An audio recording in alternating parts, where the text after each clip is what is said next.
All right. Whoa. All right. We're running a few minutes late. My fault. Because I'm here trying to do too many things. All right. It is 10:05. I'm going to call the January 21st meeting of the Airport Advisory Commission to order. We don't need to do a roll call because we're not that big a group, and let the record reflect all the commission members are present. I will at this time entertain a motion to approve the agenda. I have a motion by Commissioner Burris to approve the agenda, and I have a second by Commissioner Call. Any discussion on the agenda? Hearing none, I'll ask for a voice vote. All those in favor of approving the agenda as presented, please signify by saying aye. Aye.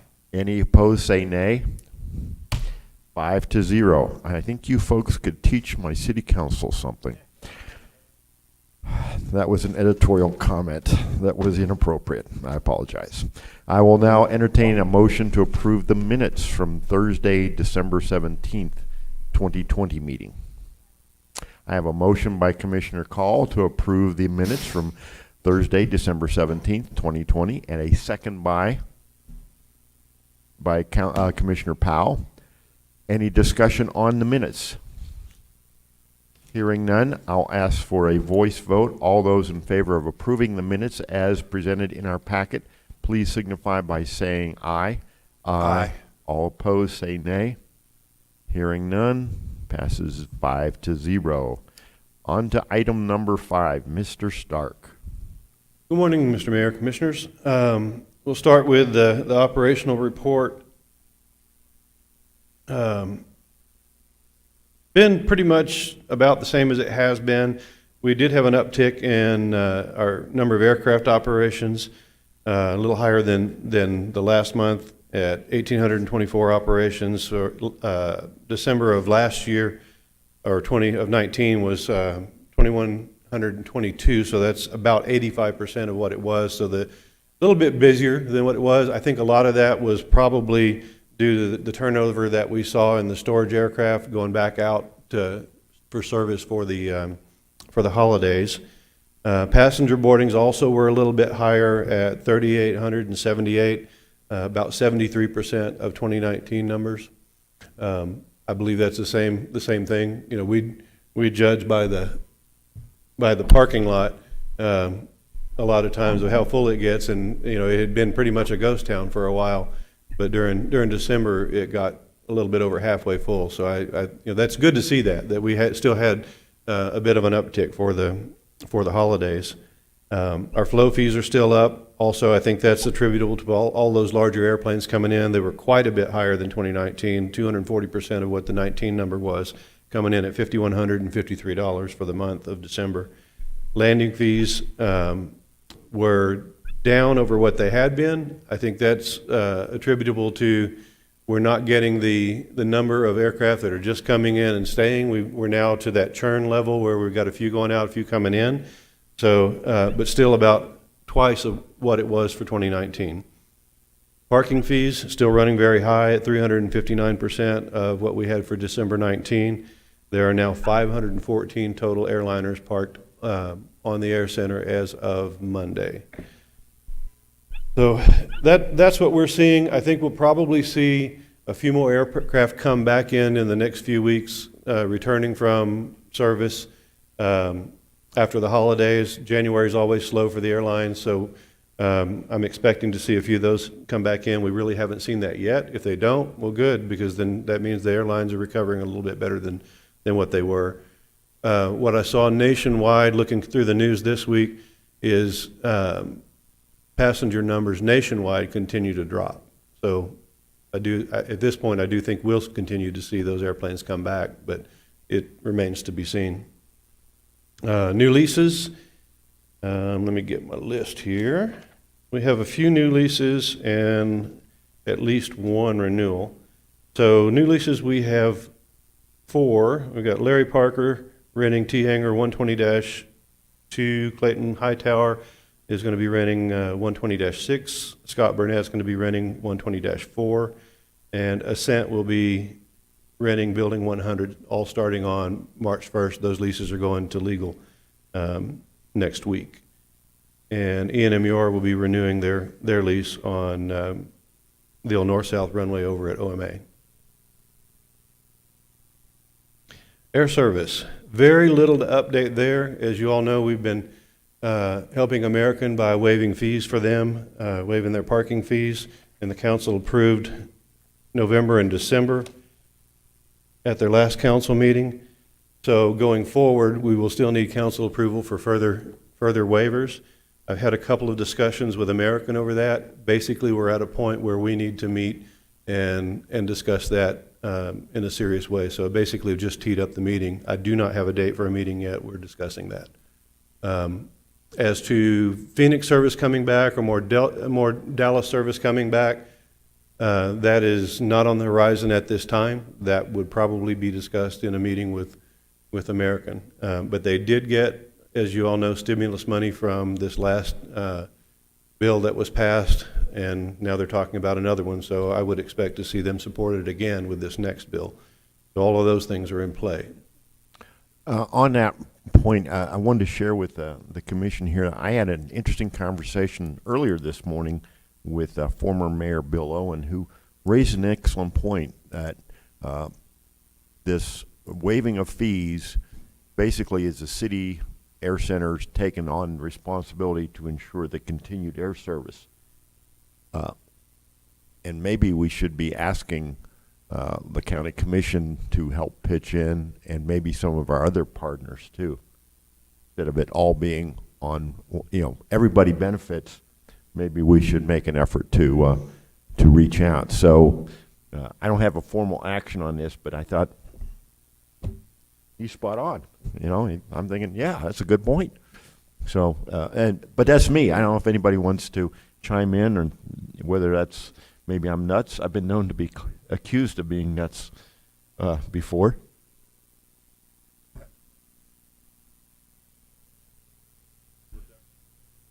When we did the MRG, minimum revenue guarantee, with the Phoenix flight, we had, correct me if I get this wrong, the city of Roswell, Chaves County, we had Artesia, Eddy Ruidoso. County, Ruidoso, and was that it? Carlsbad? Yeah, we had Carlsbad as well. Carlsbad. There were 6 partners working on that, and that's, everybody made a certain percent. Yeah. They'd say we would do so much, such a percentage of the 1.2 million. So that was spread out over 2 years. Right. Now, doing that, by the way, they were able to use lodger's tax, which right now is in bad shape, especially for us. But lodger's tax was a big issue for Carlsbad, Artesia, and Ruidoso. The counties don't get lodger's tax. So, but yeah, go ahead. Okay.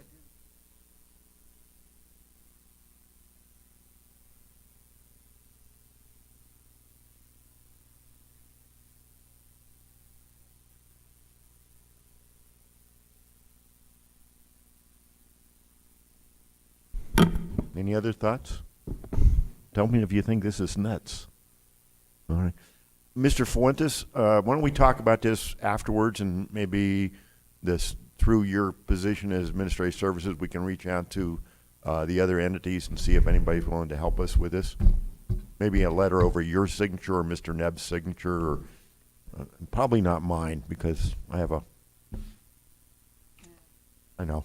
Sorry about that, but I wanted to take advantage of this to kind of throw that out there. Absolutely. I've had a couple of questions about that sort of thing, whether any of the other communities were participating. So I don't know if there's interest out there to do so, or if it's more of a, hope they don't ask, because we don't have any money either. But it's hard to say, but I think it would be worth exploring. Sure. Hey, if you won't, pardon the expression, you don't get kissed if you don't ask. Right. And really, what I'm looking at right now, the airlines can't cancel anything till after March 31st. So we're good with that. So that's going to be part of the conversation when we get to talk to them. But after March 31st, what then? You know, what do we do then? Do we get Phoenix back? Do we get another Dallas flight back? My crystal ball doesn't work very well, but I would say no. Probably not until the summer. And, you know, but those are conversations that need to be had, and if it takes an MRG to do it, that's where that conversation would come in very handy, that we have commitments from the other communities. Okay. One more comment, that there's also hidden cost, other than just the flights and parking. You know, that American Airlines has an infrastructure here with mechanics and also with inspection and parts. So that there's a lot behind the scenes that no one knows about, and a lot of cost that's already been incurred by the businesses out there. So, you know, maybe that should be taken into consideration when we're negotiating with other cities or American Airlines. They've got a lot going on here, and they're very much appreciated. So. Absolutely. Okay. Let's see if my slides work. Let's see if the clicker works. Uh-oh. There we go. Dean Baldwin. So back in December, Barbara Baldwin approached me. Is it not on? Okay. Live and learn. Y'all need to take care of me. I don't know how to work these things. She approached me about painting the hangar and basically said, all I need is permission. She was going to supply the labor, the paint, everything. We, you know, of course, that sounded like a great idea to me. I coordinated it through facility maintenance, and she got her people together. So that's what it looked like before. There's what it looks like now. It's a little further different picture, but you can see that she painted the whole thing. On the front, it's gray and blue. Looks a lot better now. I think that part of this was not, you know, as you know, Jim, not having anything to do in December was part of it. So keeping people busy.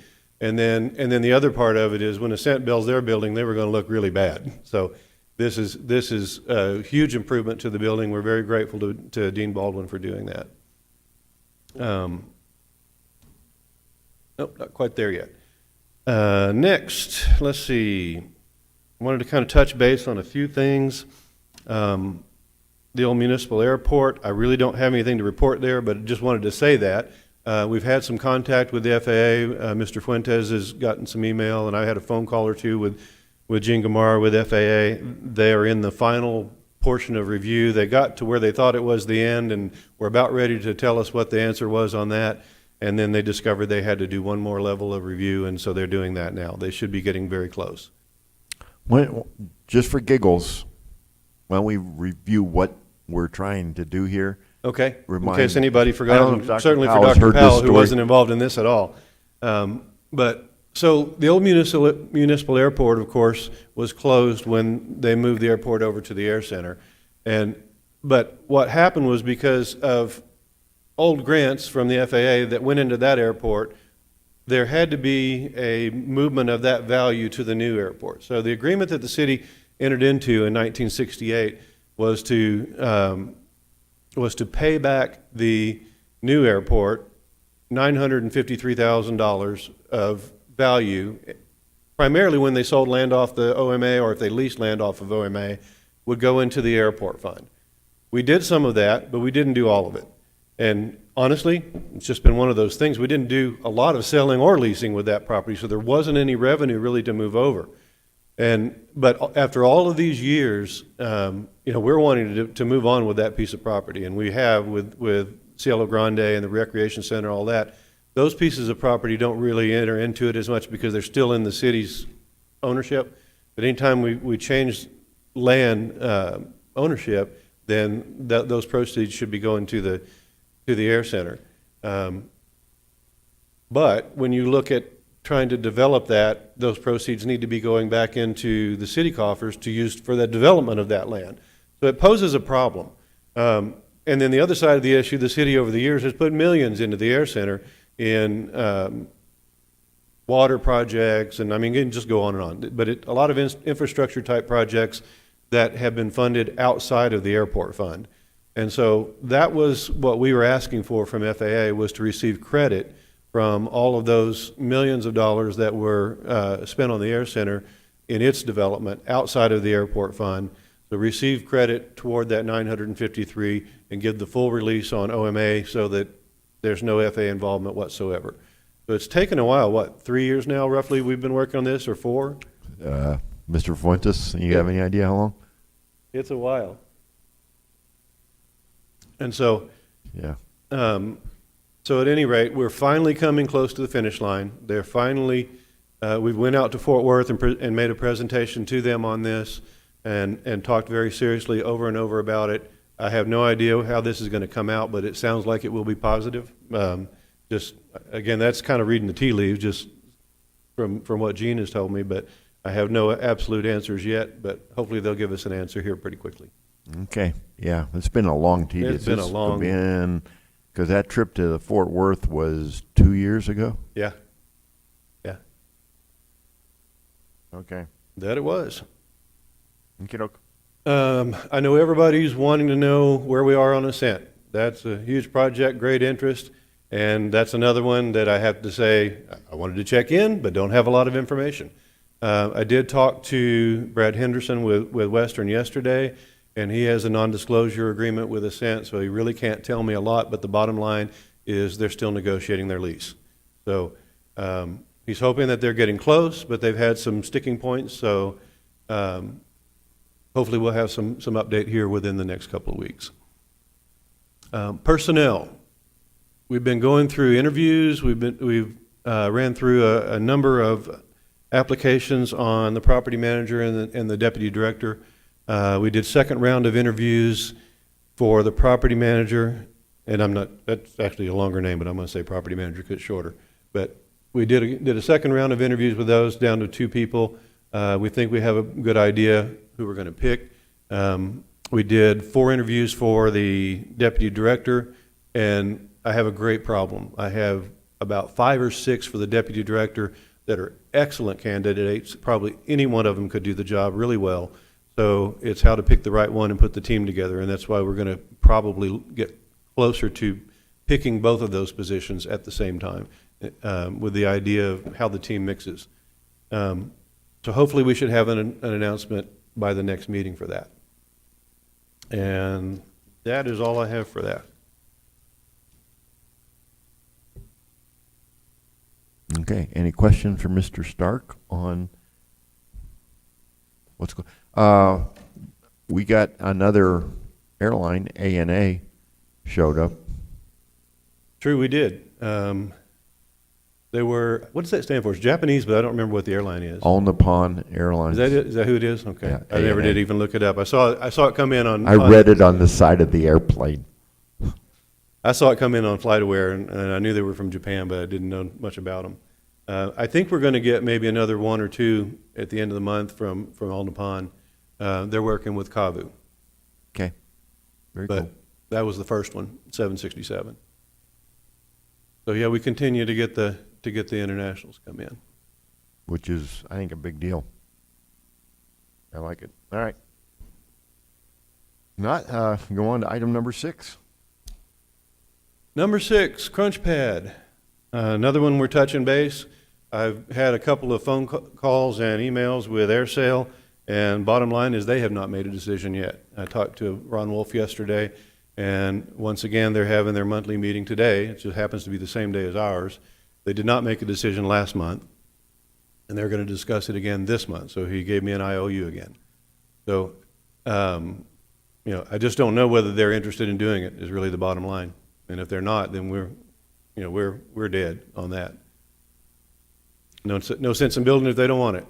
But they're not going to be able to keep staying where they're at. That would be true.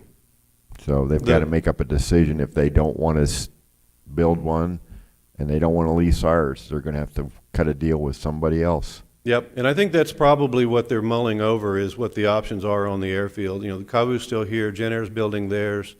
That's the other thing I missed in my number 5, but I'll go back to that in just a sec.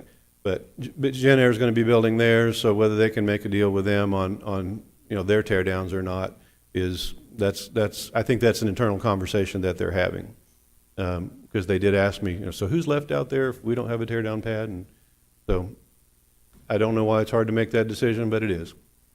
Okay. I have a question. Am I reading that into this that AirSale has a little change of heart on this, or, I mean, I thought from the very beginning that they were in favor of this and wanting to move forward, maybe not with them owning it, but with one being built that they would lease. So,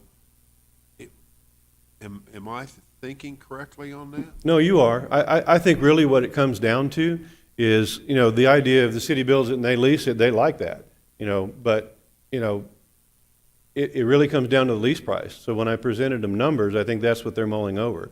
We're not going to give this away. We have to spend money to build it, so we're going to recoup our cost when we do build it.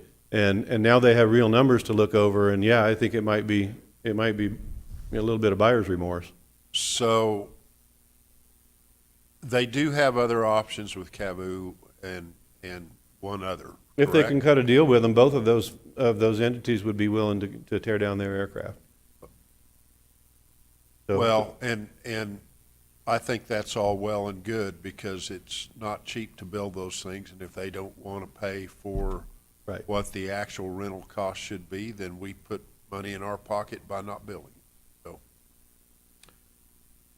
I think next month, maybe we, as a commission, take action on saying to AirSale, basically make a decision one way or the other. You're going, or maybe a better way to put it is, we extended the time to, they were allowed to use the current tear-down area next to the fence, and we didn't give them a new drop-dead date, but that might be what we discuss. I would like to wait until we have, I agree with that, but I'd like to wait until we have a little better idea of what 84 looks like. What looks like? The Hangar 84 project, 'cause Oh, that's really where we start getting pushed up against the walls. When we want to start that project, we have to have them out of there. And so, we'll talk more about that later, but at this point, 84 is kind of in a wait mode. But when we get a better idea of when we start that project, that'll give us a better idea of what date to give AirSale, a month or two out before that, whatever that seems to be appropriate. But, Do we want to wait that long, or do we want to just say, hey, and I'm picking a date out of the air here, so don't get freaked, April 30th. You're done April 30th. yeah, or- we So- could do that. As long as it's before the 84 project starts, it's good for us. I'm not sure that I understand when you say we give them a deadline. Does that just mean we're not going to build it after that, or does that mean they have to move from their current tear-down? My thinking is they'd have to move from that current location. Which has been our goal all along. Right. Which has been our goal. all Oh, along. okay, And- I understand now. And I'm sorry, I Thank didn't make that one clear. And there was one December 31st, and we blew through that. Yeah, So- we just backed that up because we weren't really ready as we hoped we would be. But then, part of that is getting numbers for the tear down pad. Part of that is, everything kind of dovetails together with the Hangar 84 project and all of that, and kind of getting an idea of where we were going. And so, they had at that time 7 airplanes lined up that needed to be torn down. So it didn't make a lot of sense to say, well, you can't tear those 7 down. So let them do that, because otherwise it would be sitting there empty while we work out the other details for other projects. And these details for other projects could extend, 3 months, 4, 5? What are we talking about time? It could be 9 months. We don't know yet. Part of what, and again, I'm kind of jumping ahead, trying not to, but part of it is that we're waiting on for Hangar 84 for the EDA to award us a grant, which we haven't been awarded yet.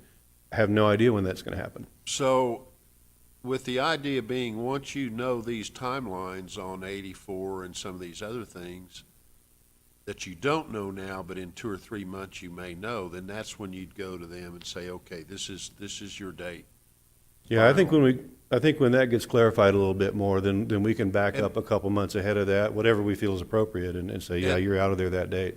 And I think that's an appropriate way to do it. You don't, we don't want to, we want to work with them. And Right. if that means they get 3 or 4 more months, we provide that. Yeah, I think we just talk about this again next month, Okay. and if that's good with you guys. Because part of the issue too is the fob that Yes. has always been a chronic issue there. So the sooner we get them away from that tear down area to a new one further away, you have less of an issue. And we are coming up on the windy time of the year. Oh, we're So there. I'm We're a there. little bit concerned about, that was one of the key Yeah. points about getting them away from that tear down area, so we wouldn't have debris flowing over onto 0321. And that's always a problem. And honestly, even, with 514 airplanes stored out there, that's a problem no matter what you do, but it does particularly come from that area because of those tear down operations. But I'll also, do a shout out to Air Sail. We had a FOD walk out there a couple of weeks ago, and they contributed over 100 people to that effort. Whoa. So, that's a lot of folks okay, y'all quit what you're doing and go out there and pick up trash. And we picked up a lot of trash. So, shout out to Air Sail for helping that way. We've got everybody involved doing that, and we do that periodically every week or two. And then, of course, our guys do it constantly. They see something, they pick it up. And we task everybody else to do that, although nobody has the same motivation to do it as the Air Center folks do. So we have to schedule those FOD walks early in the morning, and we'll have everybody walk a certain area and clean that up. But that works fairly well. It's a constant maintenance issue, but it does work fairly well. But getting that tear down pad moved away from that area will decrease a bunch of that. We'll still see a lot of FOD because of the storage efforts, but not having that loose stuff there should help a lot. Okay. And I know I'm mixing 5 and 6, but I wanted to back up just a sec and touch base on Jen Air. I don't have any absolute dates on them yet, but they have bought steel for their teardown pad. They are starting to order the building parts. I'm hoping that those two projects for them will be starting within the next month or so. So they're moving along. Okay. I think that was it for that. That's all I got for Anything six. else on the crunch pads, or, all right, yeah, well, we'll talk about that again next month. Okay. Okay. Fair enough. Ta-da. Number 7. And so I'll just introduce this. This is basically part of the $5 million that the county got from the state that they're wanting to spend on the southeast side of the airport. So this money is all tied to the southeast except for what they've told us, $3 million that we could put on to Ascent.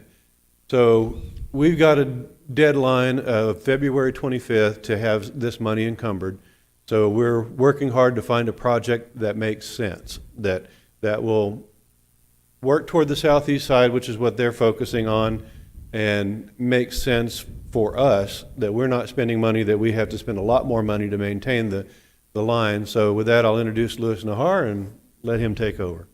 All right, well, while Mr. Nahar's coming up here, let me briefly say, Council on Thursday approved a memorandum of understanding between the city and the county on a project not further defined to do water and utilities, utilities including water.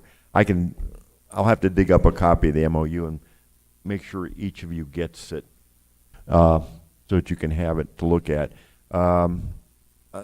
I've expressed some serious frustrations with the way it's worded because I'm afraid it's a little too nebulous.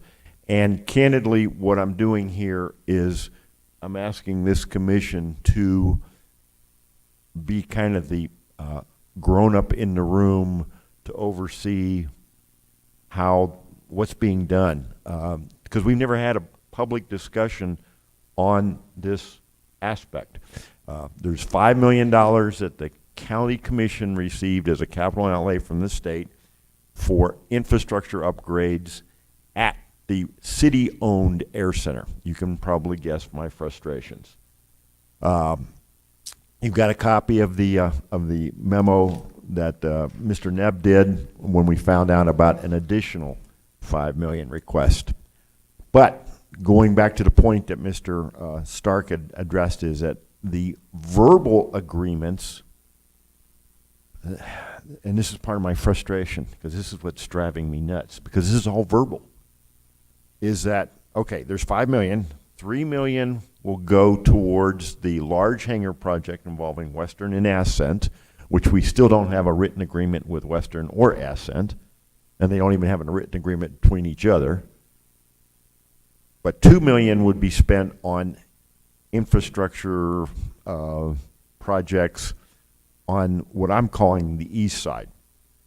Full disclosure, on November 16th, myself and Mr. Nebb met with Stan Riggs, then county manager, and Bill Williams, who is now the interim or acting county manager, and the whole issue of the need to obligate 5% of the $25 million by February 25th. That's because of an agreement between the county commission and Department of Finance and Administration, DFA. So we got,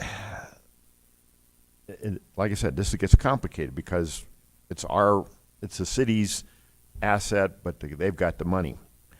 So Mr. Nebb raised, I thought, was a brilliant idea. He makes the point about the water line that runs from the water tower over to building 1166.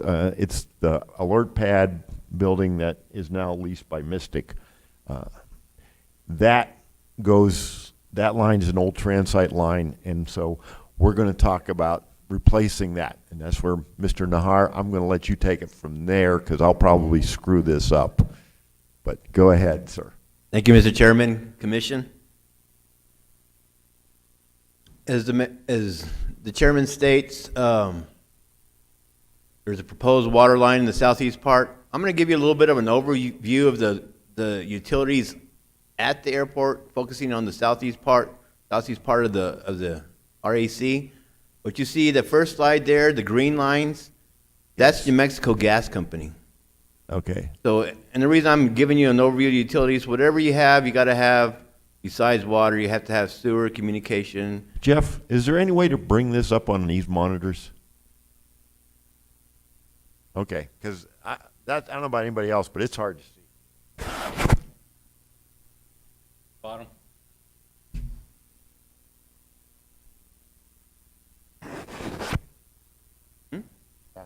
Let you. I probably shouldn't touch anything No. because mine's not coming up. See? I broke it. The mayor broke it. All right. Yeah, this is much better. Thank you. Thank you. Now you can.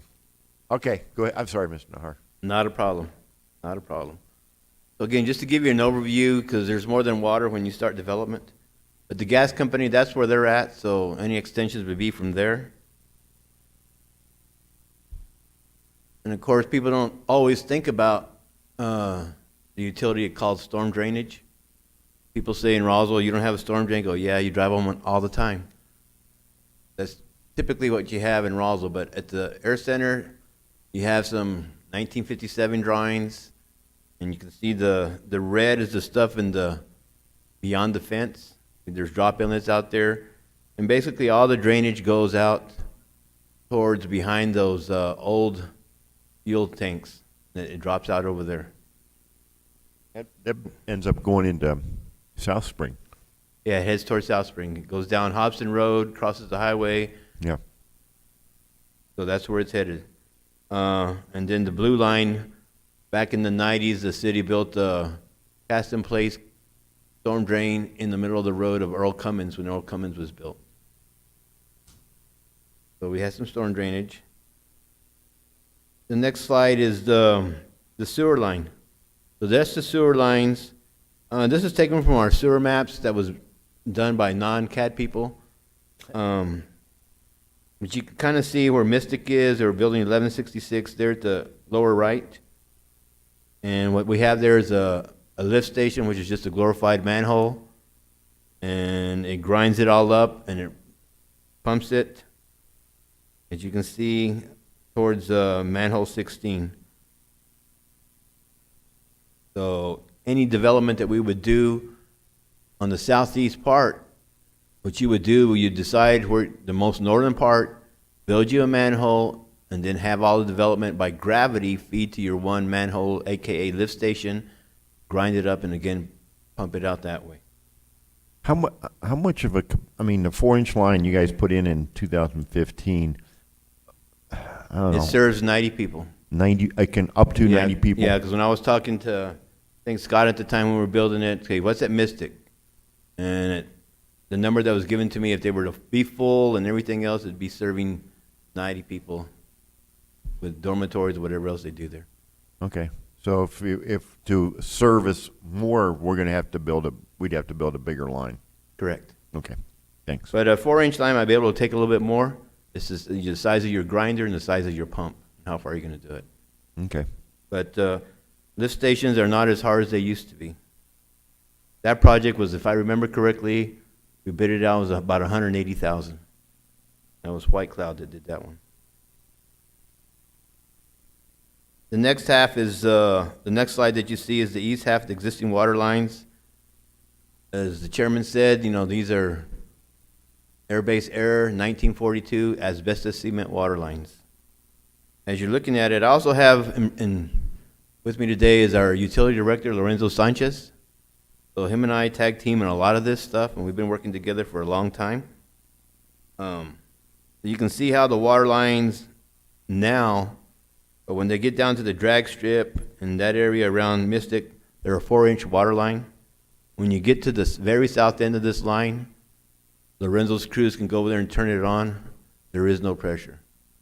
When you cross the street there on the east side, on the perimeter road to a mobile home park and some customers that we have, again, you turn it on. We can give you water to wash your hands and flush the commodes, but the fire hydrants really have zero pressure. So that's what we have right now.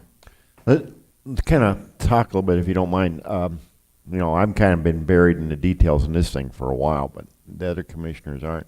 So this line you see going to the east from around Mystic, that's that 1990 Army Corps of Engineers PVC line. Yeah, that's a C900 6-inch water line that's headed to the east to feed what I would say county residents. Mm-hmm. Due to whatever circumstances the Corps of Engineer wanted to pay for that. We're also feeding some other people off an 8-inch 900 on Hobson Road, just to the north of the Air Base homes, before you get to the railroad tracks. Hold Okay. that thought. Okay, this is one of the renditions that's been discussed, and engineering just got it to quantify it for numbers. We have shared this with Armstrong and others, and it's going to evolve to whatever the finished project. But that's one idea. But what I want you to think of is whatever we do out there, we have to have sufficient water pressure. What this project is entailing right now is basically a dead-end water line.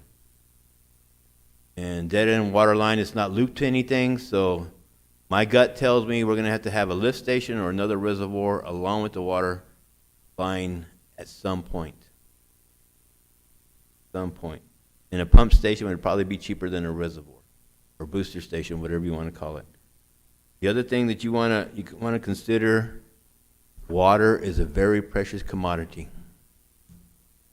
So if we build anything on the east side, just like we're feeding county residents, it would not surprise me that we start getting inquiries from the county for wanting to tap our lines. So as anybody designs a future water line, you have to look at the capacity, not only for inside the fences of the Roswell Air Center, you have to think about any clients you might possibly have outside the fence in the county. And of course, we still at a double rate, but what can we supply and what can we factor in? Always considerations. As an engineer, you got to look at the big picture. And again, this is just one idea, but just to get you down to the building 1166, and then further down where the development is being considered. I just wanted to present an overview and a big picture view. Definitely myself and Lorenzo will be involved in any planning, construction drawings, testing, and modeling of whatever's going to be built. And I stand for any questions. Okay, real quick before me, Mr. Nebb and you are working on a scope of work, you being either one or both of you, a scope of work with Armstrong Consulting to do an actual engineering project? Yes, we have a conference call this afternoon. Okay.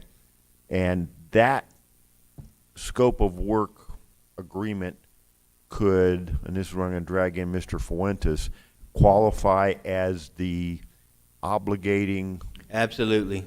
okay. All right, I just want to put this in Yeah, context. to get a notice of obligation from the Department of Finance, you have to have a PO. So if we'd have an agreement, execute the agreement, get a PO, you turn in your agreement and your PO to Department of Finance as a notice of obligation, and you fulfilled your 5%. Okay. I'm sorry, Commissioner, I didn't want, No, that's fine. So, how is the water pressure for fire hydrants for Mystic? At Mystic? come on up. And I guess back up a little bit when I asked that question. Didn't I understand that you stated that some of the fire hydrants had little or no pressure? Did I hear that correctly? Yes, sir, that's correct. Mr. Chair, Commissioners, we use a pitot gauge to test the PSI on the fire hydrants for flow rate, and that gives you your gallons per minute.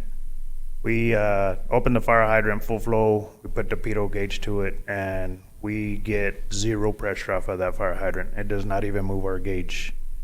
So, like Mr. Nahar stated, we can't provide water for drinking purposes and for their commodes and such, but for fire protection, they don't have sufficient fire protection. I guess why I wanted to clarify that I was hearing that correctly. Do their insurance companies know this? I don't know. And is there in any way, shape, or form city liability?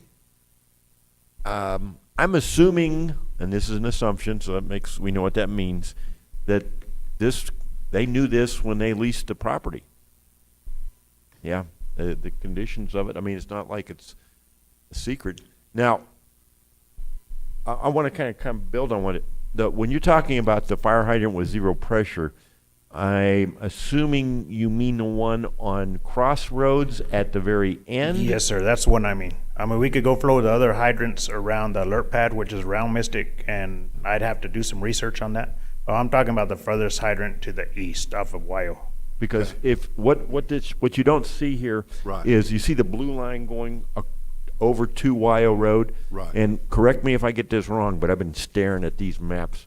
It actually then travels south to Crossroads, and you can kind of see that it's underneath that yellow, and then proceeds east, and I've forgotten how far, but there is a fire hydrant at the very end. At the very end of that. And I yes, think sir. we got like a dozen or so customers there with residential service. Residential service, yes, There sir. is a fire hydrant right where the blue line ends on the east side of Wyo Road.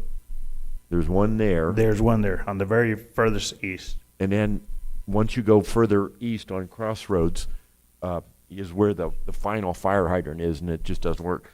And I don't know how many fire hydrants there are at Mystic. There's quite a few hydrants right there around the alert pad, which is around next to Mystic, and I know that they do have some more pressure there. Okay. Because the line size goes smaller going to the east, but I couldn't tell you exactly how much pressure they have there for fire protection.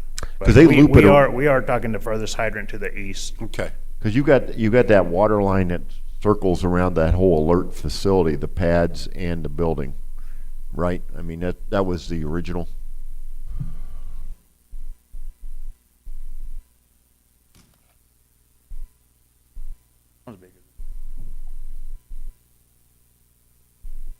It comes up. The line around the alert pad is bigger than a 4-inch. Okay. I couldn't tell you exactly what size, but it's at least a 6, I believe. But let's just imagine that if there was a large fire and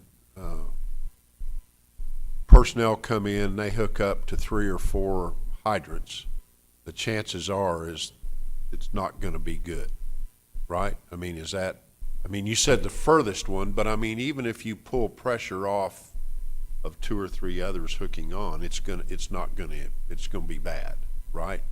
Depending on how much volume of water they need, yes, sir. Okay. I mean, typically, whenever the insurance, a building wants to move into a business, that's why they request the flow rates from us, from the pedal gauge, and then they submit that to their Okay, and then fire line. just one other question. What's the difference between a lift station and a booster station? Okay, a lift station is on the sewer side, so that lifts the waste. You pressure it to the lift station, and then it pumps it from a vault that's deep, and it pumps it up into the gravity-fed sewer system. Okay, And then a pressure station it actually boosts the pressure. It's a pump that pumps the pressure higher into the system. okay. So it ups your pressure. For sewer, For water. for water. Yes, Okay. the booster station is on the water side, and All the right. lift station is on the sewer side. And I think I know the answer to this, but if a booster station were to be added to increase the pressure, there's a really good chance that all those lines are gonna get blown out, right? Yeah. Right, not necessarily, I mean, AC, I mean, all the line, depending on the age of it and everything, and there's a lot of factors involved in that, so I couldn't necessarily say yes, but. But you all have seen it happen before, right? Yes, Where sir, you've we have a increased- lot of old infrastructure, yes, sir, and I mean, it where, does. even with AC lines, where you've seen where you've increased pressure and it doesn't happen all at once, but you get one area fixed and then all of a sudden it pops up over, quarter mile away. I mean, that is somewhat realistic, correct? Yes, sir, it is possible. Okay. All right, thank you. Let me elaborate a little bit more on Commissioner Armstrong's. That question has been asked. The original AC lines were 150 pounds PSI rated. To me, they would start leaking because some of their seals and stuff have dried up. And we would probably have leaks before we'd have blowouts. And again, in my conversations, one of the things we need to be looking at, if we're going to extend, are we going to pick up the existing customers and lines that we have there as part of it besides extending to new customers? Okay. Thank you. And a booster station is not that big of a deal anymore. They come in on skids and you can just set them up, and with that, you could supply a lot more outside defense and inside defense. Okay. All right. Thank you. Now, let me ask you to kind of elaborate a little bit more on this, because if I remember in our discussions, you're going all the way back to the new water tower, which, when those 2 new towers are online, basically it's tripling the amount of reservoir there around Earl Cummings, because you went from 500 to 2 750s, and so we've talked about the existing water line going over to 1166 is an 8-inch transite, if I'm not mistaken, and you guys are thinking, although you haven't decided yet, you're thinking something. And As a designer, okay, let me go back to the reservoirs. We've increased the volume. The reservoirs increased by 15 feet in size. That's not a whole bunch of sufficient static pressure that will be added, head pressure that will be added. So we'll increase the volume, and it will help. You'll have cleaner water because it'll be circulating more.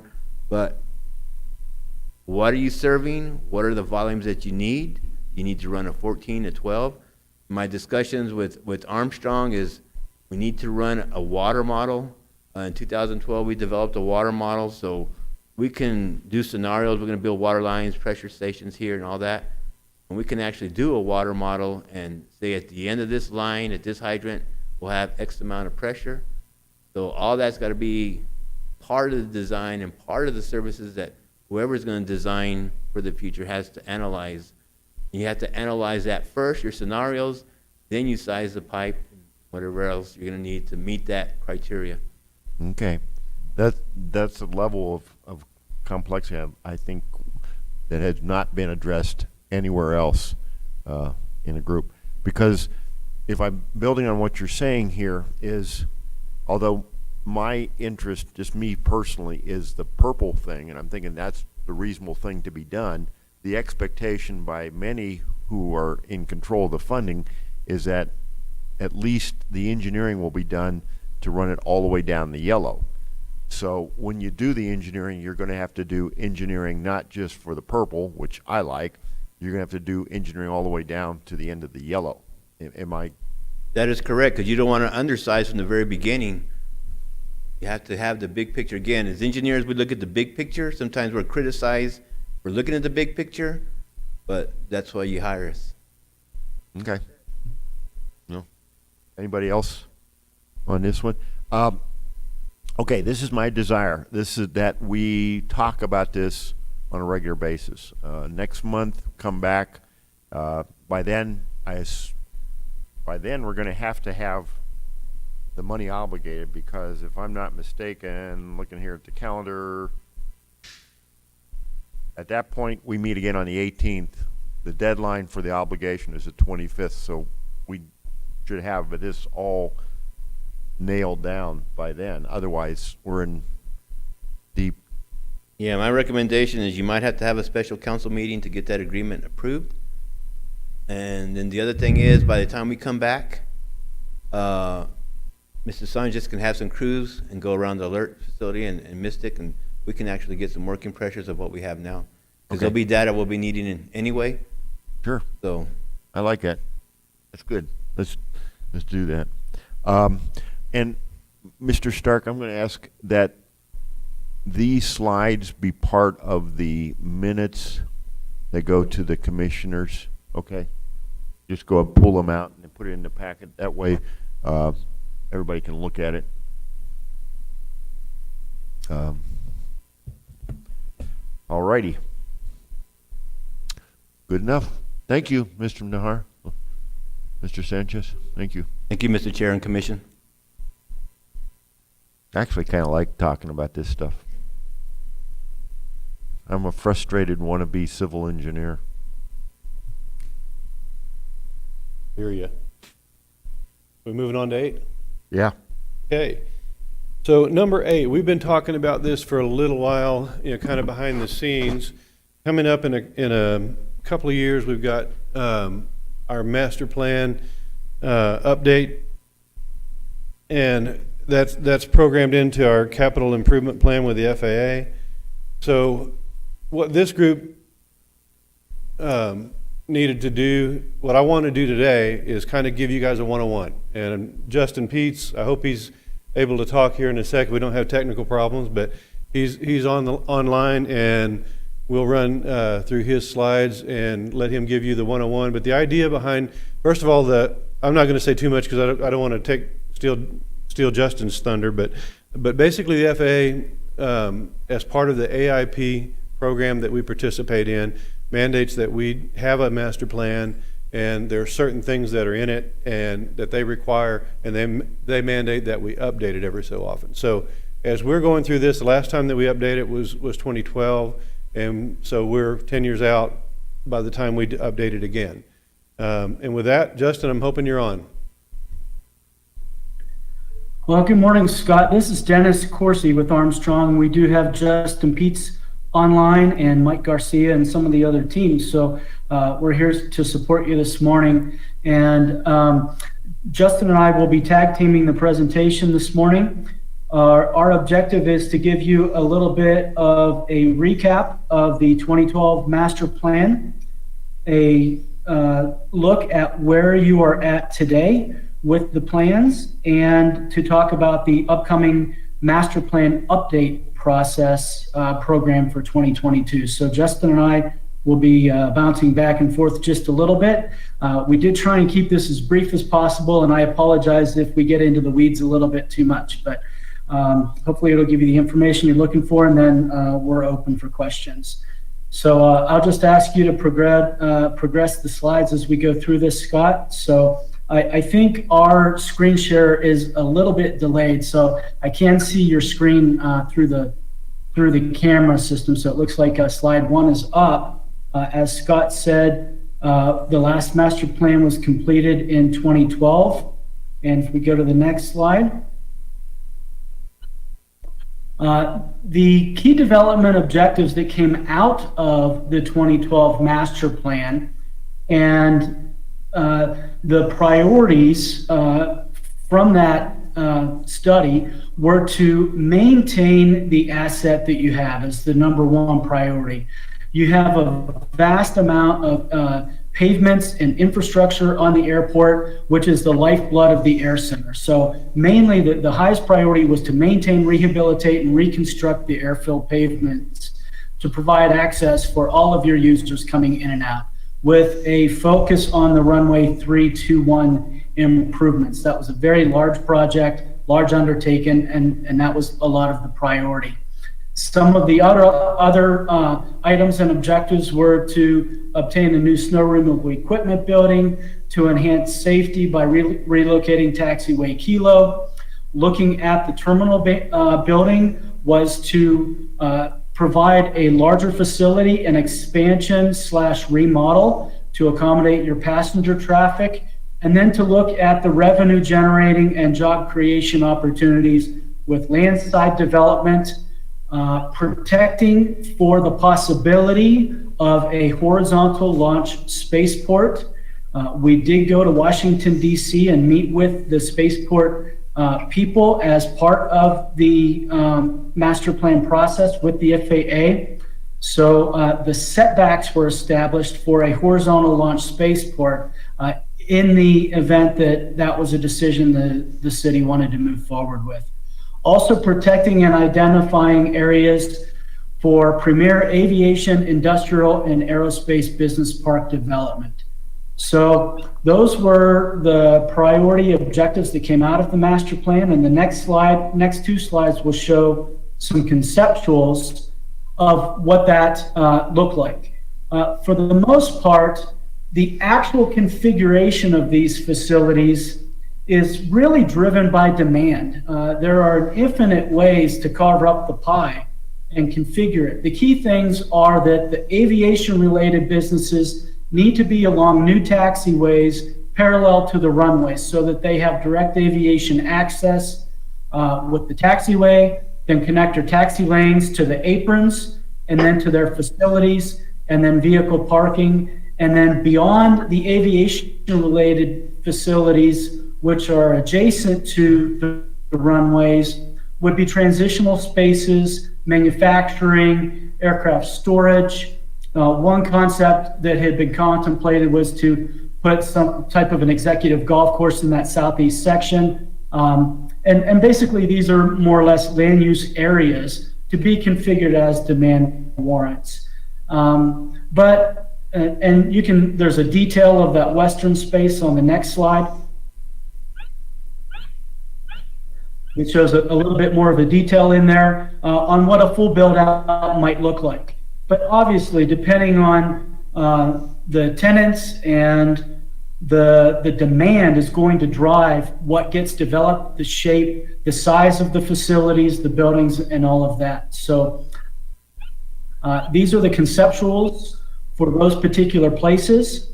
And if you look on the next slide, the ultimate outcome really are two things. It's the airport layout plan drawing, which ultimately is approved by the city and the FAA, and your 5, 10, and 20-year capital development plan.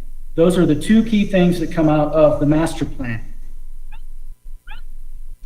And at that point, the next step is implementing that master plan, taking your 5-year capital improvement plan and starting to do those projects. The thing that's important to recognize about the master plan and the airport layout plan, while the aeronautical aviation facilities and setbacks are key and are more difficult to change, you have a lot of flexibility in the landside development and configuration of the hangar development areas, of the business and industrial park areas, the aircraft parking. So those can be really reconfigured throughout the development of the airport. And it's not like this is a plat map that is done by a developer that is set in stone and has to be followed to the square inch. you have the flexibility to develop the airport as you see fit, except for some of the aviation setbacks that have to be maintained. So this is an image of the post-master plan airport layout plan that was approved as part of the master plan process. The next step on the next slide was really the implementation and execution of that master plan. So over the years, and we've talked a lot about these projects that have been completed over the last 8 or so years. And there have been tremendous improvements, large investment to the airport, maintaining those airfield pavements, reconstructing a lot of the airfield pavements, acquiring aircraft rescue firefighting vehicles, the snow removal equipment building, lots of maintenance and updates, relocating that taxiway Kilo, and doing a friction treatment on runway 321 so that it met the FAA and airline requirements for adequate friction. As the runway had been, World War II era, it had gotten smooth and what we call polished over time. So we increased the friction on it without having to groove it. So those are some of the completed projects that had been undertaken as part of the implementation of the last master plan.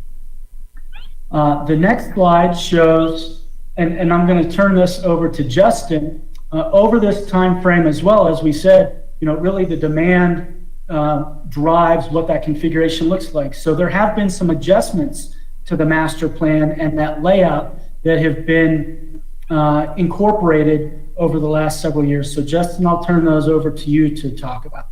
Great, thanks, Dennis. Yeah, this is Justin Peets. So on this slide, you can see we've got a list of things that we've made some adjustments to the airport layout plan. Just like anything, airports are kind of a moving target and things change over time. New ideas are developed and you have new proposed development that comes to the table and needs to be accommodated. So as we've done projects, the project list that Dennis talked about, the FAA requires that the airport complete as-built airport layout plans.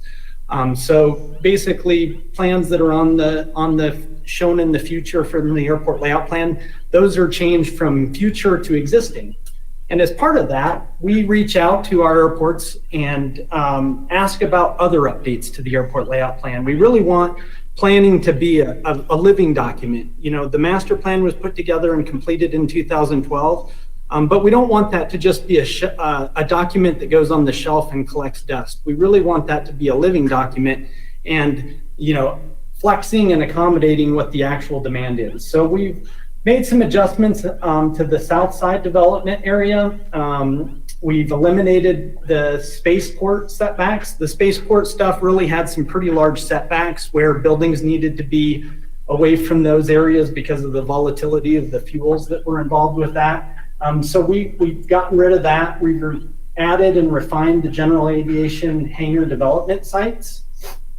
The wide body hangar development, that was a new thing that really wasn't being talked about as much during the airport master plan in the 2012 timeframe, and that has definitely spiked. So we wanted to add that to the airport layout plan. And then even the teardown pads and moving those to a centralized campus area, we've worked up some conceptual layouts of what that can look like. And like you guys hit on earlier in your meeting, getting those in appropriate locations where FOD isn't such a big concern. And so we've identified some areas for that with the airport.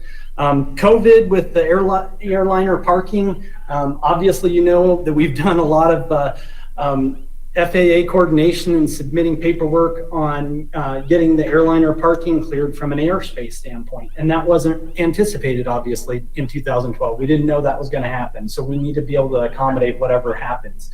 And then just general aircraft storage expanded parking area. If we could jump on to the next slide, 22.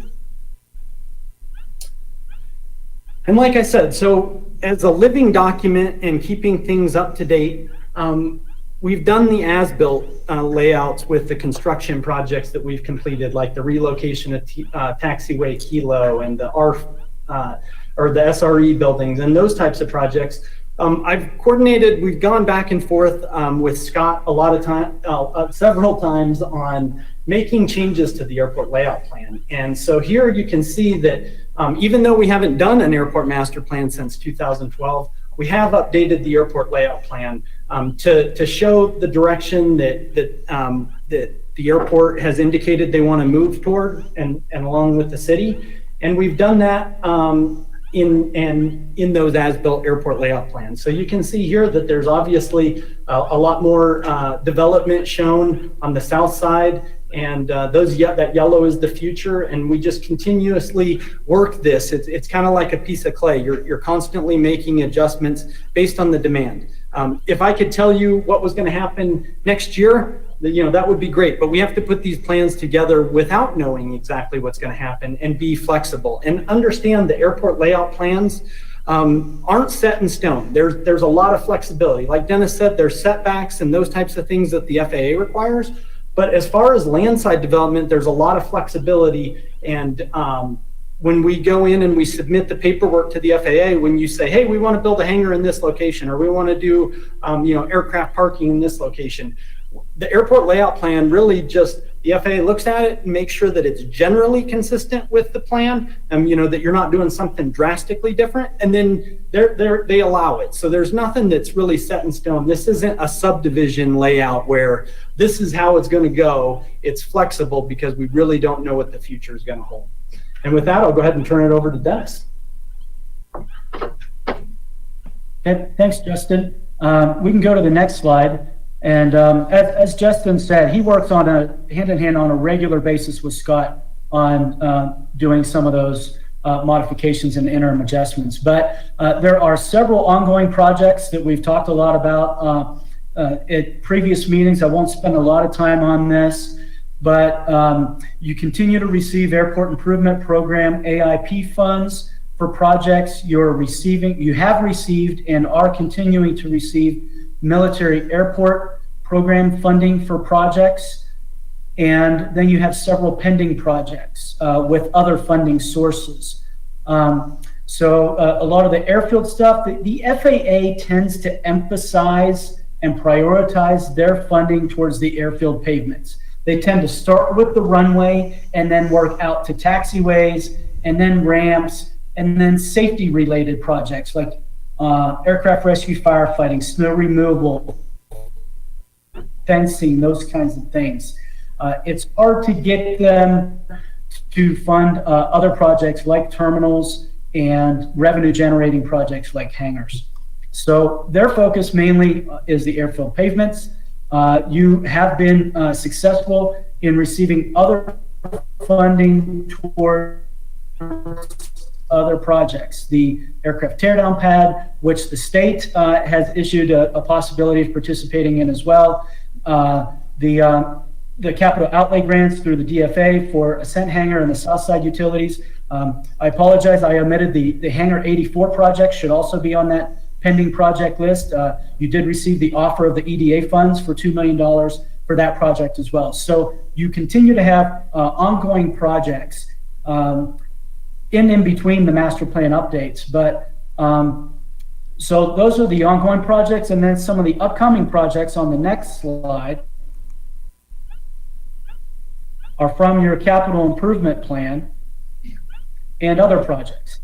Continued maintenance of the airfield pavements, taxiway Charlie Golf Hotel, your airport master plan update, which is programmed for next year, 2022. We're continuing to talk about the terminal building expansion, runway 1735 rehabilitation, the parallel taxiway November would be a taxiway that serves that southeast side of the airport and that development on the other side of the runway.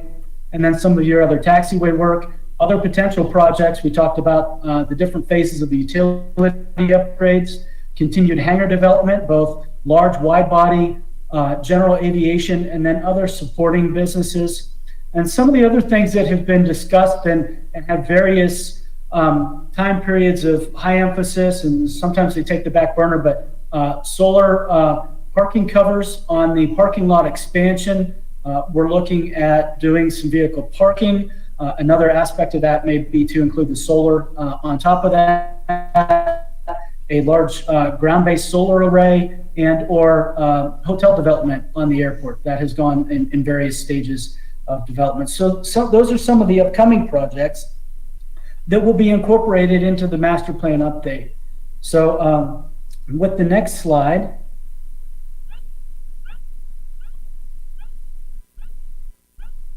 the master plan update is programmed for next year. And Justin can talk a little bit about what the master plan update will entail. Yeah, thanks, Dennis. So the FAA has a very well prescribed airport master plan process and what's included in that. But there's two things that come out of an airport master plan that really help airports out. And the two things that are developed as part of that is helping to identify future capital improvement projects over the next 20 years. The master plan is a 20-year look at the future. Like you have right now on your capital improvement plan, typically they're updated every 10 years, just because there's changes in FAA regulations.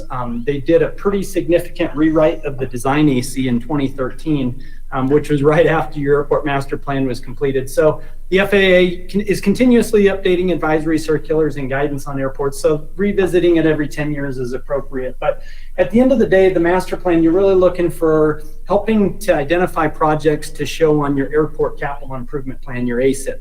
And every year, there's a meeting with the FAA, and we talk about what the next year's project's going to be in the next following, the following 5 to 10 year time frame of what those projects are. And racking and stacking the priority. Your priorities are sometimes different than what the FAA is. Like Dennis said, the FAA puts a lot of weight on the runway, and as you move away from the runway from FAA funding, it's typically lower priority. The other thing is the airport layout plan comes out of the airport master plan. So that's the drawings that we were showing earlier, the one that was developed in 2012.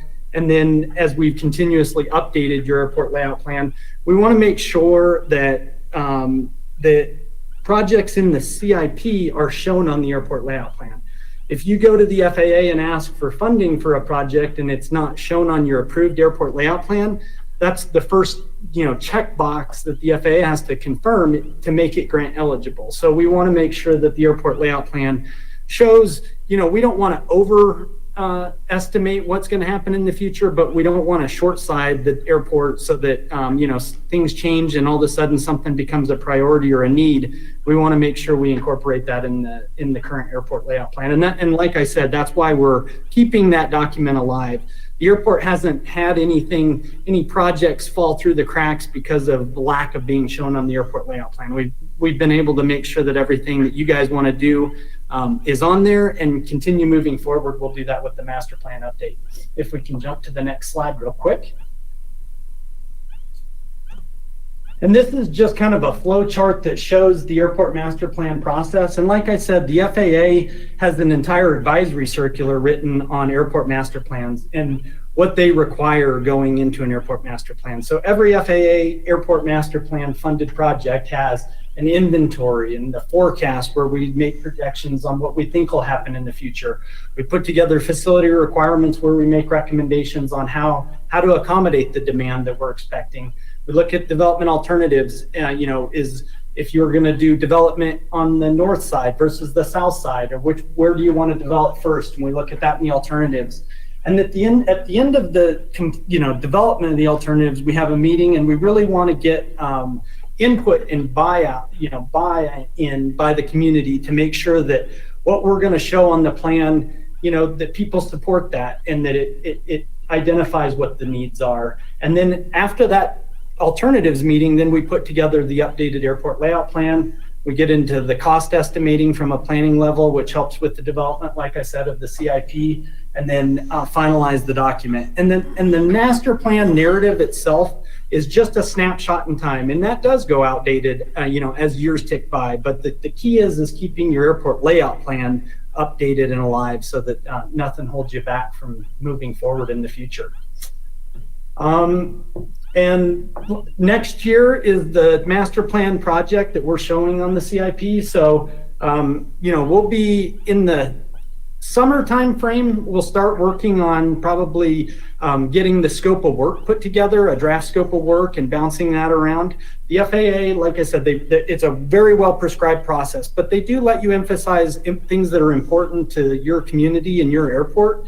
And that's where the scoping really comes in, is making sure that we're scoping the level of effort appropriately for each task in the master plan, and we can focus on what your needs are. So that's exciting, and that's coming up, and we're looking forward to doing that. Is there any questions that Dennis and I can help answer? We're kind of here at the end of our slide. The next slide is just our thank you and questions, but we would like to answer any questions you might have. Questions, commissioners? Dr. Powell? Yes, sir. Thank you for the presentation. I was just wondering, is there a time frame for having this done and submitted to the FAA to have it updated by? Yeah, so right now it's shown as a 22 project, so we'll start scoping, like I said, in the summer time frame.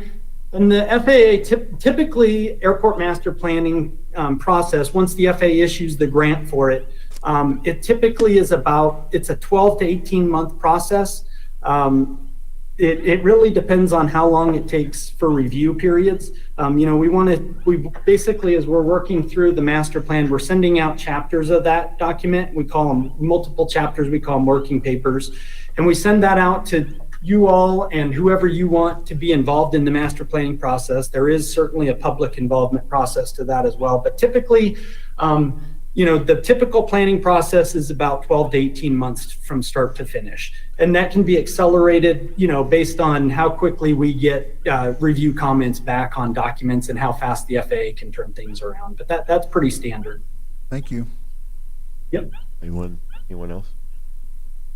All right, let me jump in here, because I asked this to be put on. My concept, and this is just mine, is that this body drives this train, and that the Airport Advisory Commission drives the master plan for the next step, or next effort. I've looked at the 2012, and I think there was some fine work done. My perception, conclusion I draw is kind of like the FAA. The further the master plan gets away from the center line of the runways, the more vague and fictitious it became. In other words, the 0321 project was a hugely important effort and very well done, and it was a massive effort. I assume, my understanding is that we're going to do something not that grand, but a rebuild of 1735, the north-south runway, is in the works. Correct. So in that sense, I think the master plan from 12 was successful. There's a huge chunk in there about vertical launch vehicles, or horizontal launch vehicles, or reusable launch vehicles, and it was all the trend back in 2011 and 2012 to talk about space stuff. And candidly, I have issues with that. Now, and I'm going to speak someone that was my original career field. I can talk orbital mechanics, and I can tell you there's a reason why spaceport is just sitting there, and millions of taxpayer dollars have gone down the drain. SpaceX is launching from the coast. There is no way you're going to have a multi-stage vertical launch anywhere in the continental United States. It will never happen. It's not technical, it is range safety. No, that means single stage to orbit or piggyback. Neither concept has been proven to be effective. It is worth noting that after all these years in the space program, SpaceX, Boeing, everyone is still going with a vertical launch vehicle, multi-stage. So the spaceport stuff was fantasy, and that's my big concern here, is that when we do this, we really look at what needs to be dealt with. And what I do not see anywhere is what's happening with our old facilities. What about 58 and 66? Those are the two hangars that are not used as hangars. They're used by air sail for a storage or a shipping and receiving. Do those buildings get torn down and replaced? Before we go around way down to the southeast corner, what do we do around Earl Cummings Loop as far as infrastructure? What about those hangars to the west of the fire station, between the fire station and the chalet? What's the useful life on those hangars? What's the plan to use them? Some of them are oddly shaped. Some of them are viable, but which ones and how much? And that, to me, is the kind of level of serious review we need to be looking at in a master plan. So those will be if I'm around here, if I don't fall under a bus or other things happen, those are going to be the kind of questions I'm going to be pushing for answers to. I mean, I think it's more critical. Nowhere in here did I see anything about the great work that the city water department did with these new water towers.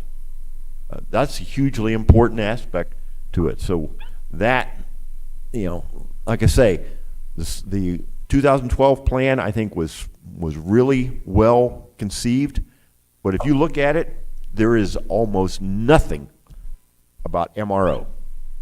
It is one paragraph or maybe one or two sentences in one paragraph. And yet that is the dominant industry out there. So those are just my thoughts, and I wanted to get those out on the table. Anything else? I don't know if AirSail wants to respond to my diatribe. You mean Armstrong? I'm on Armstrong. Yeah, good point. I guess they're. No, thank you, Mayor. Go ahead. Appreciate your input. And that is important. That is so important. This is your airport, and we are here to help support you and help you accomplish your goals and your vision for your airport. So absolutely, as Justin mentioned, there are prescribed process by the FAA, but there is flexibility to identify focus areas that you want to concentrate on. And one of the things on the inventory side we can focus on is a little bit more of an asset study, looking at the facilities you have, the conditions of those facilities, and what the disposition of those would be, either to tear them down, remove them, renovate them, or what other use might be available. So that certainly can be an emphasis area within the master plan as well as the MRO development. Like I said, I think that we have an extensive ramp and taxiway on the north side of around Earl Cummings. I don't see any of that going away. There's no reason for it to go away. But the structures themselves, like I said, 58 and 66 are my prime candidates because they're not being used as hangars, and that's what that space is there for, is for hangars. So. We got a lot more discussion to go on, but this is the group that's going to drive this train. So we're going to have a lot of discussions about it. Mr. Chairman, I did have one other question regarding the 2012 master plan and the update for the 2022.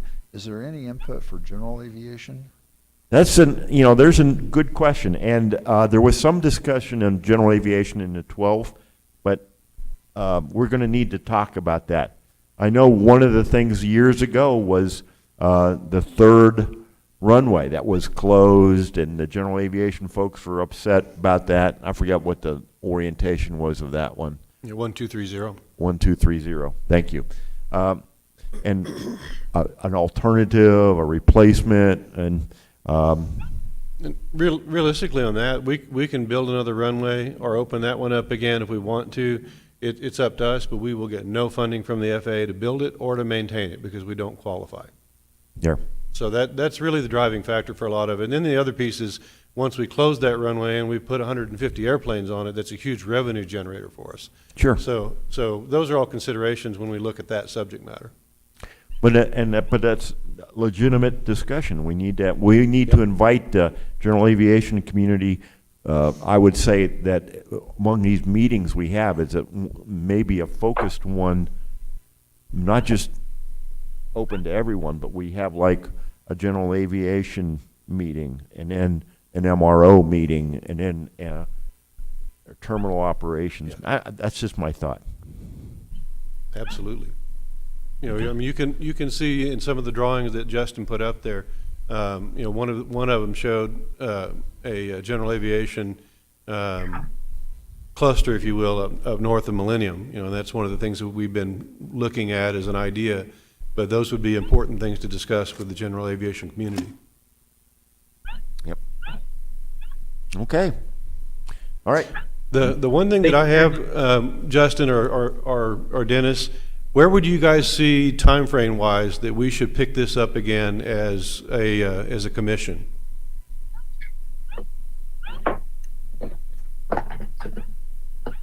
Well, I would say the project, go ahead, Justin. I was just, my thought was we're going to be working on the scoping this summer for the master plan. And I would like to share, as we're going through the scoping, share it with the board and make sure that we're putting enough emphasis on the areas that you really want to focus in on so that we can make sure that we have the appropriate level of effort for those tasks. Obviously, the FAA is heavily involved in master planning, and they're going to want to see what their requirements are. But early on in the scoping, I think would be important, and I anticipate that we'll be begin scoping this in the probably July-August timeframe. And once that's out, I think it would be nice if we could, sit down with you all as part of one of your airport board meetings and getting your input on that. And then once the grant's in place, the flow chart that I showed there for the airport master planning process, we put together, most airports like to put together what we call a technical advisory committee, and it can be your airport board identifying the key stakeholders for the airport, so that, like you guys were talking about, getting someone from the general aviation community on there, getting an MRO representative on that board, so that we're getting input from all of your key stakeholders on the areas that they have interest in, and making sure that those are being incorporated in the master plan.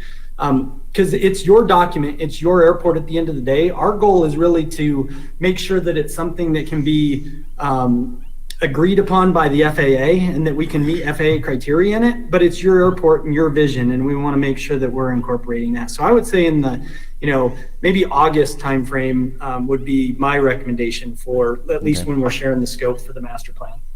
Okay. We'll tentatively schedule it for that, and then talk about it in July to kind of just revisit whether we want to do it when we're looking at the stuff for August. Yeah. Perfect. Okay. Thank you very much. Anything else? Otherwise, we'll move on to item number 9. Yeehaw.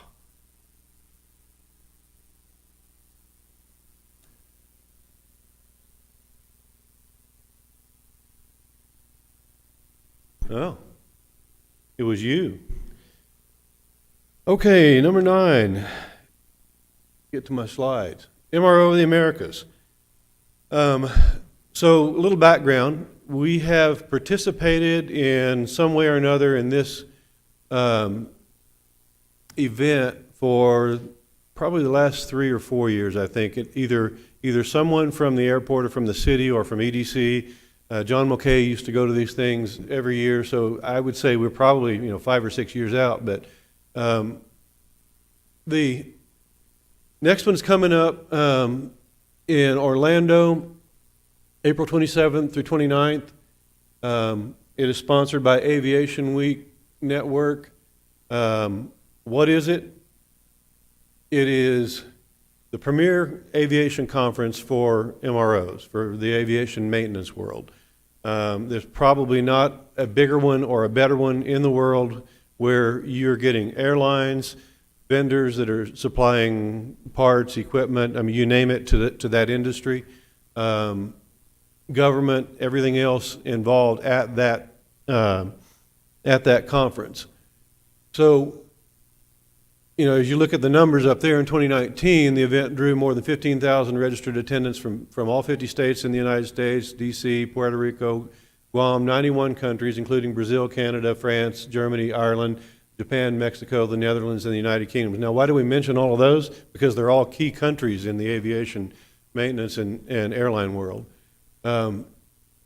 What's in it for us? Well, FaceTime really is the bottom line. We get to get in front of all of these people with the airlines, all of these people with the MROs. You know, when you're looking at who's attending from the industry, from general industry and business is 30% of the attendees. Air transportation, that's the airlines, that's 24% of the attendees. Parts and aftermarket is 22%, and that's really where we hit it really big, is in that area because of our MRO and our aftermarket activity. Military and government is a smaller part, but an important part as well at 5%, and then the others random at 19%.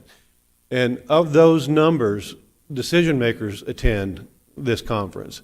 So you're looking at people in the VP, director, or department head levels of 35% attendance, manager level 35% attendance, and even the C level is 17% attendance. So the people that we meet are the people that will make those decisions about what they're doing with their future, about what we can sell to them about Roswell. That's what we get to do. We get to tell them why we're a good place for them to be. Otherwise, you know, do we have those abilities to reach out to them different ways? Maybe, but not as much, not all in one place. So that's the reason to be there. That's why we've gone, and we're tentatively planning to go for this one in April. We have already reserved our booth for it.